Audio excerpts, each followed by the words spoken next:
הדבר הכי חשוב, אני חושב, זה ההבנה של האחריות שלך כמנהל בהחלטות שאתה מקבל לגבי הארגון או המסגרת, או בעצם המסגרת שבה אתה עובד.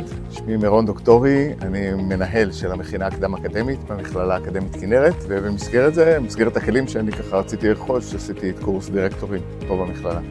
קודם כל, דוקטור דליה זליקוביץ' היא בעצמה יושבת בהרבה מאוד דירקטוריונים, והיא מלמדת אותך את החיים המעשיים, האמיתיים. כלומר, אתה מקבל case studies, בעצם מטלות או דברים שהתרחשו במציאות, שאיתם היה צריך להתמודד ולפתור ולתת פתרונות. אחר כך שמענו גם מה היה במציאות, שזה היה מעניין בפני עצמו. כלומר, גם הרקע התיאורטי, גם הניסיון הרב של המרצים, וגם הנושא באמת של הפן היישומי, שאתה מקבל סימולציות מהחיים. עושים את הקורס הזה פשוט לקורס יוצא מן הכלל.